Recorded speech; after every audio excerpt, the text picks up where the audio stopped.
I think a lot of people would love to have a low impact, low cost lifestyle, but how are we ever going to find a space for them all to do it? All the land is owned by 8% of the people. About 80% of the land owned by 8% of the people. And the reason they've got that is because a king came over, killed one king here, and then made all his buddies have all the land. So even now, the Parliament apparently doesn't own the land.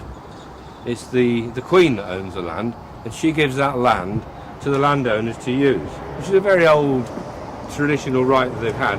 But it does mean that if you're going to have sustainability and low impact living, how on earth are we who live in the city ever going to find a space to do that?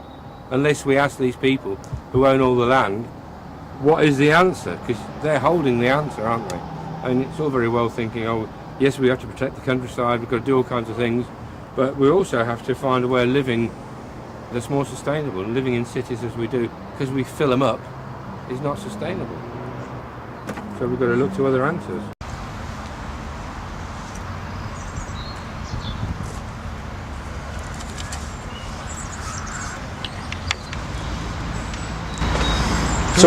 So basically today you emptied that container.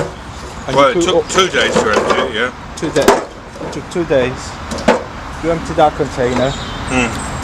You put all your wood in this other side and all this and the wood here. Yeah. And this wood is just to make things out of it. Yeah, we can use it for fuel, we can use it for arts and crafts, we can use it as stuff on a garden, we can make a log pile for wildlife. There's so many uses, very many uses. You can make a rustic chair, you can make a birdhouse, you can make benches, garden benches. Really, your imagination is, the limit, and obviously understanding how the wood works. So there's lots we can do. If you don't know how to use wood, you can learn here. You can learn it here, that's right. Woodwork is on a Thursday morning, and then I do 2 hours wood sculpture. So there's a group of people come down here, about half a dozen at a time, and they have 6 weeks, and they do a wood sculpture course. So I show them different things that they could make, and they choose something.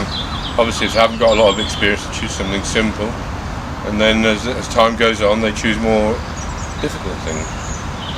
But obviously, I help them to make it, so it's a bit of a collaboration, but it's basically there. I had a workshop for 30 years, and I collected wood every year of those 30 years. That dark-hearted wood with a very dark bark on it, that is very good for making mushrooms. You can turn lovely little mushrooms, and they've got a pale ring on the outside and a dark ring in the middle, which echoes how some mushrooms do grow. And then we used the twigs of yew branches, because they're very strong, to make the stem of the mushroom.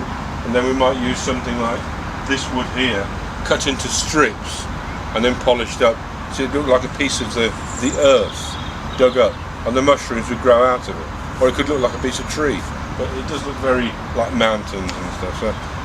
So that was a whole range of things which you could make. And the interesting thing about it is that every mushroom that you turned could be different, because the branch was different.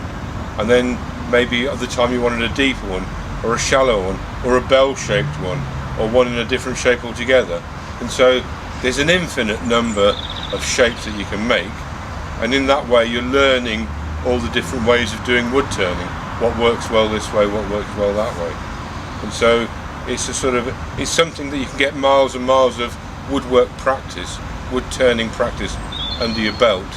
And then when you come to maybe make something more complicated, like a natural edged bowl, where you get a log of wood like this, and maybe you cut round it, and you can make a bowl which has got all this, all up and down stuff, all around the edges.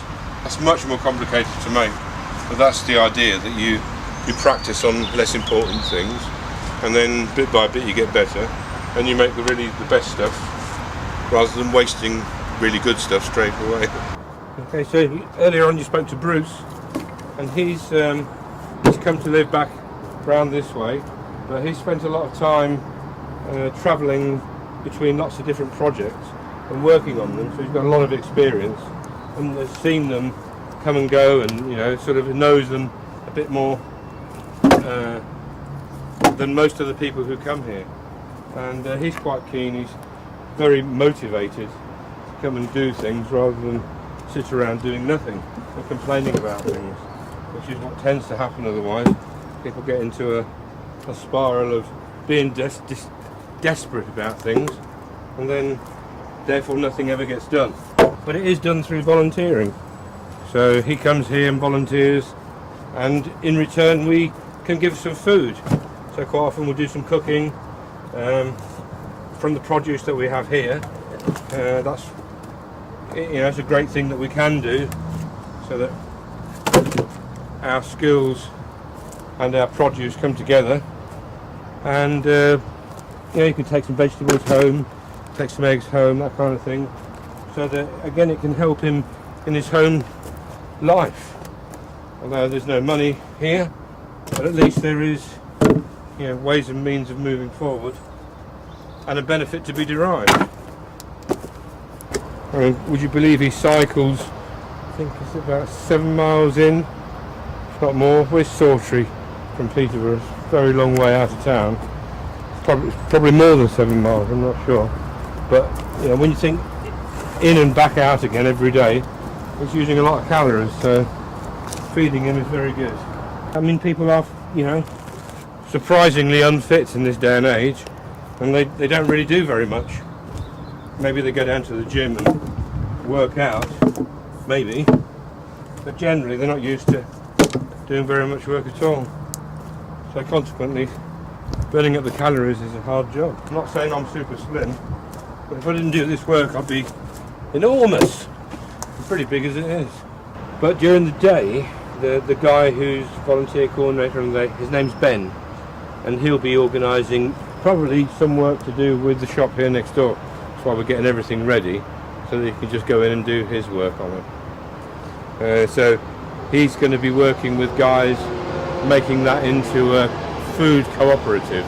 They're going to line it all out, put extra doors in, glass, all that kind of stuff, and be able to run a small food cooperative from there. And then maybe the one next to it will convert to a vegetable shop, so that any produce that we make can go into there, and again people can just draw up, do their shopping, come in if they want, or otherwise zoom off. And all this is working away. It's spiders, beetles, birds living in this, hunting around. There's some little wrens.